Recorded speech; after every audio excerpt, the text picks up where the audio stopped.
audience that she tips big because even she knows she sounds insufferable. Hey, I'm an but at least I tip. This dame probably virtue signals on the toilet. But that's not the point here. While everybody else was trying to figure out how to survive as the government told us that breathing in public could kill us, Sunny was lolling around in her big house clicking on pictures of arugula while mixing Cocoa Puffs into her Haagen-Dazs. Oh, the oppression. I wonder if she wiped down the groceries herself or had her maid do it. While most were busy sipping the drama tea, only Joe Rogan and Greg Gutfeld seemed to notice what was really happening. They didn't just call out Sunny Hole's fake smile. They shredded her entire act like comics tearing into a bad open mic routine. Rogan came in with surgical-level facts, and Gutfeld dropped punchlines like landmines. Together, they didn't just clap back. They turned her polished TV persona into a punchline so brutal, even the audience didn't know whether to laugh or gasp. They get so much hate watching and hate watching viral clips of them saying ridiculous things. I mean, it is a rabies-infested hen house. and at the same time, it seemed like the most interesting part was their audience seemed to be on my side. 1 minute Sunny was confidently lobbing hot takes on The View, and the next she looked like someone yanked the teleprompter and tossed it off a cliff. What did Rogan and Gutfeld expose? Let's just say the Sunny forecast quickly changed from staged sunshine to a full-blown thunderstorm. It's almost impressive how Sunny manages to always find the worst possible take, like she's training for the Olympics of missing the point. If confidently being wrong were a business model, she'd have a TED Talk and a Forbes feature by now. But this time, she chose the worst moment to derail, live, and in front of people who actually think. Hostin's obsession with race gets thrown back in her face. Today's video comes to us from Sunny Hostin. Sounds like a town. We're in Sunny Hostin. She was on PBS's Finding Your Roots, a show dedicated to researching celebrity ancestry. For context, Sunny is a staunch supporter of reparations and has made a fortune spewing nonsense about white privilege and racial justice. Well, turns out she's not as oppressed as she claims she is. She's actually the descendant of slave owners from... That's when Rogan and Gutfeld stepped in. They didn't just roast her. They lit the whole segment ablaze. One glance at her highlight reel of unfiltered nonsense, and they knew, game over. No more media safe zones.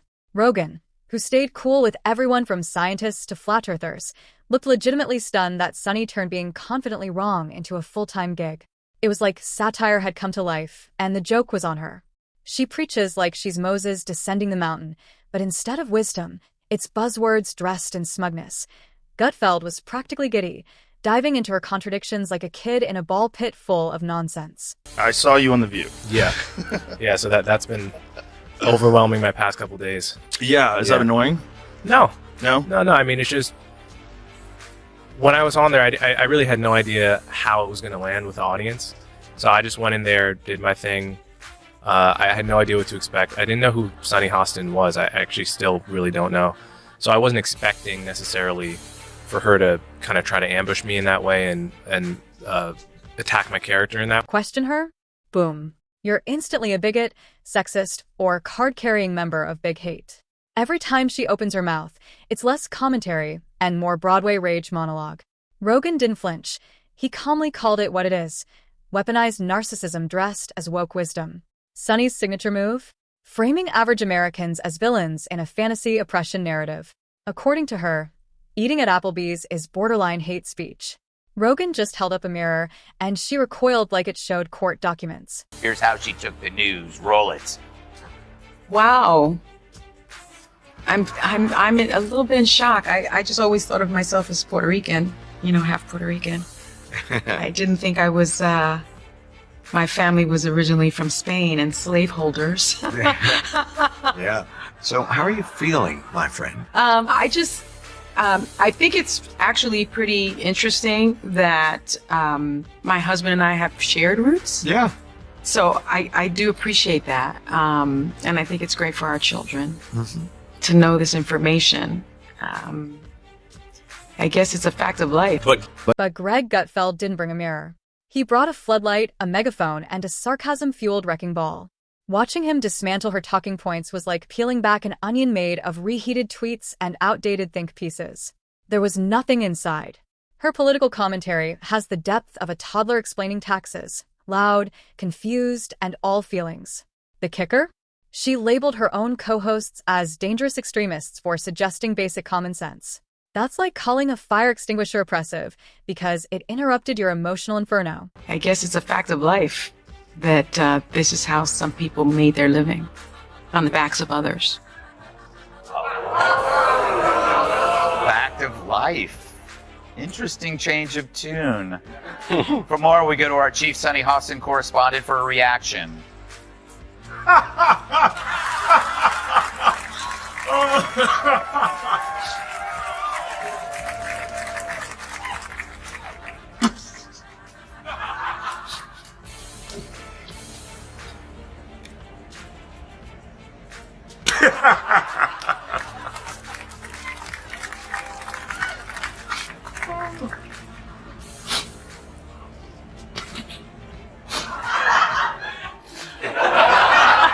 Here's the wild part.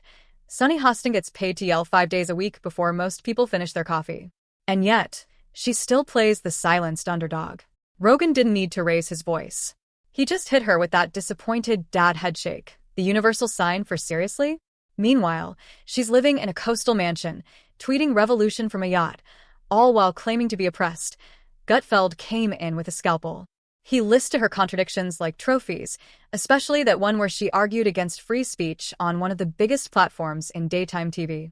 That's like protesting junk food while scarfing down fries. With that show has this very specific ideological bubble in which they operate in. You know, and they always bring on a token conservative woman and they yell over her and silence her. And, you know, they did that with Meghan McCain, and they did that with what is that other blonde woman from Survivor? Do you remember her? Jamie? She was always yelling. It's just, it's a bizarre show. Greg didn't hold back. He gave her the roast beef special. Slow-cooked, smoky, and absolutely shredded. According to Sunny's internal GPS, everything is toxic. Everyone is dangerous. And wouldn't you know it, she's always the answer. Her worldview isn't leadership. It's a roller coaster with no brakes. Let's not forget when she tried to cancel math. Not a policy. Not a tweet. Math. Because apparently 2 + 2 doesn't reflect lived experiences. Rogan nearly choked laughing, then calmly summed it up. If feelings are math now, I guess gravity owes us an apology.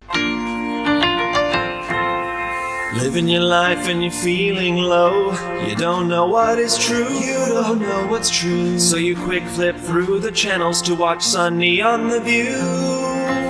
Oh my God, the stuff she says is dumb. Where the hell they get this woman from? She's a host who's always crass and lame, with lots of nonsense to proclaim.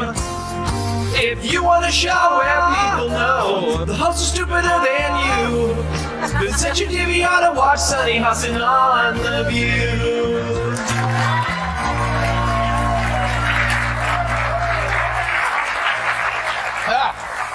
Nicely done, Gene. And then there's the classic Sunny humblebrag. One moment she's ranting about inequality, the next she's sipping out milk lattes in the Hamptons. Greg practically turned it into a Broadway musical, Oppression. The musical, starring Sunny Hostin, produced by Luxury Real Estate and Organic Foam. Gutfeld even gave it a name, The Privileged Prophet, A Sunny Tale. Rogan added his own punch, calling her commentary fortune cookie wisdom rewritten by Tumblr. Vague, dramatic, and allergic to nuance. Every take feels like it was cribbed from a BuzzFeed quiz titled, "What kind of oppressed elite are you?" It's a very strange show, but it's fun to watch. It's just fun to watch them. It's good entertainment. Yeah. Undoubtedly. Well, they're just, it's interesting because I think Sunny's very intelligent, but she's ideologically captured. Right. It's sort of, I think the other ones, there's a couple of the other ones, don't have to name any names, are just very dull-minded.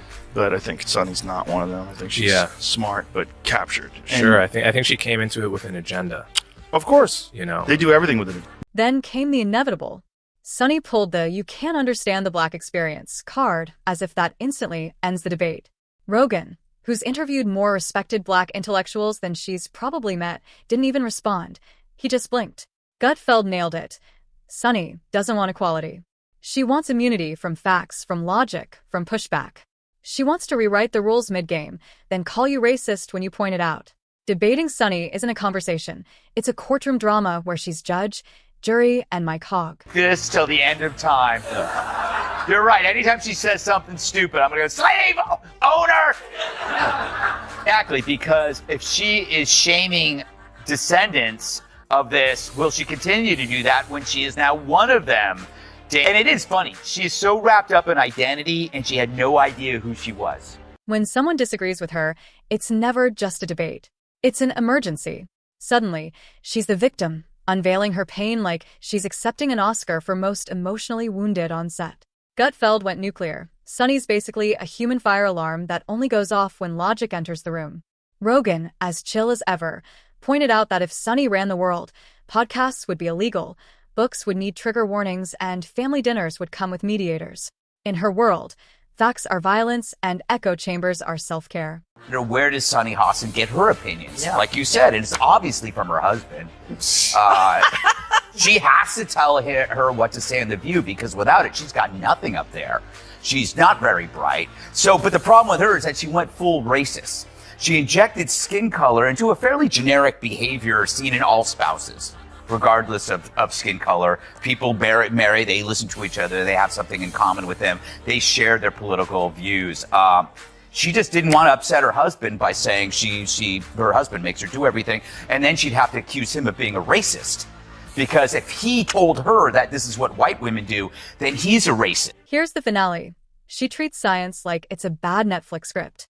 Ask her for a source, and she doesn't cite anything. She accuses you of tone policing. Gutfeld gave her next book a title, Gaslight, the memoir, with an all-caps forward and a mood ring bookmark. Rogan closed it out with a brutal truth. Sunny's not debating. She's holding ideological hostage negotiations. Disagree? You're evil. Joke? You're a threat to democracy. Her takes are so sterile even bacteria would file a complaint. Her legacy won't be deep insight or bold ideas. It'll be unintentionally hilarious monologues wrapped in moral cosplay. Rogan and Gutfeld didn't attack her character. They dismantled the entire ideological structure she hides behind. Brick by buzzword, they exposed it all. And all it took was two guys, two mics, and a sense of humor.